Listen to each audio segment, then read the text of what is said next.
Hello friends, this video is my little DIY quarantine hair refresh.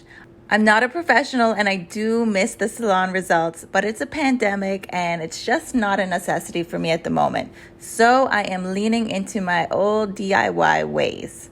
I definitely need to refresh my color before it turns too orange, and my bangs are starting to touch my eyelashes, so I'll start there first. Again, I'm not a professional, but I do have a technique that works for me. And it's somewhat of a customized thing that I do for my bangs based on my density and texture. What I do is I like to divide my bangs into 3 sections, and then I cut slightly shorter, almost like graduated steps, having the shortest layer resting on the top of my head to increase the volume. My hair texture is naturally quite wavy or straight at the roots, so having bangs really helps to achieve some volume on the top. I then like to trim around the rest of my hair by honestly eyeballing the shape and really just dusting the ends a bit. I never go too short while my hair is in a slightly brushed out state because I do have to factor in some shrinkage. I keep it pretty basic for the back as well. I'm sure I could have a much better cut if I went to the salon, but I am no Edward Scissorhands, and honestly, I can only do the best I can right now without having eyes at the back of my head. Yes, I can use a mirror, but this is just kind of how I like to roll. Fortunately, curly hair is quite forgiving if it's not perfect, and honestly, I rarely wear my hair in a straight way anyways. Next, I'm going to refresh my color. As you can see, I have naturally dark brown hair. The way that I am able to achieve my red or ginger tones is because I pre-lightened my hair. Of course, you can see I do have dark roots growing back in, but we're not going to deal with those today. So what that means is I bleached my hair first. In the past on this channel, I swore by the Revlon Frost and Glow kits to lighten my hair.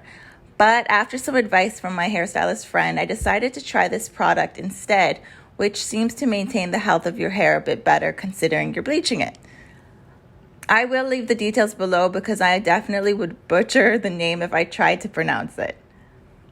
So my hair was lifted to a yellowish gold color, super brassy, but that's fine because I'm doing reddish warm tones and not a cool blonde tone. I like using the Adore semi-permanent colors because there's such a range of tones that you can choose from, and I'm able to customize my color each time, which is fun for me as an artsy person, and I can just mix different shades together. I personally like to mix a conditioner with my shades so that I can get a bit of a visual for the shades I'm working with.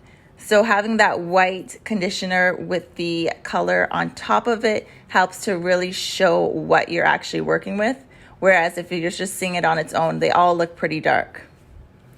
Because this is just a color deposit, it's not lifting my color, so this isn't damaging my hair. I do this whenever I feel like I need a color refresh.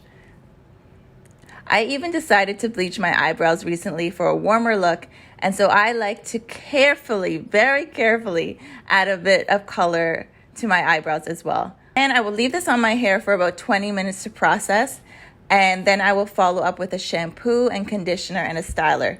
For the first few washes, I do experience some of the color bleeding in the shower, mostly with the red shades, and this is typically just spots on my scalp that I may have missed. The actual color keeps its vibrancy for about 10 to 20 washes depending on your products in my experience. For this styling session, I'm using Less Brands products. These are some of my very favorite products for curly hair. And I do have a discount code for you as well. If you are interested in trying them out, I will leave it below.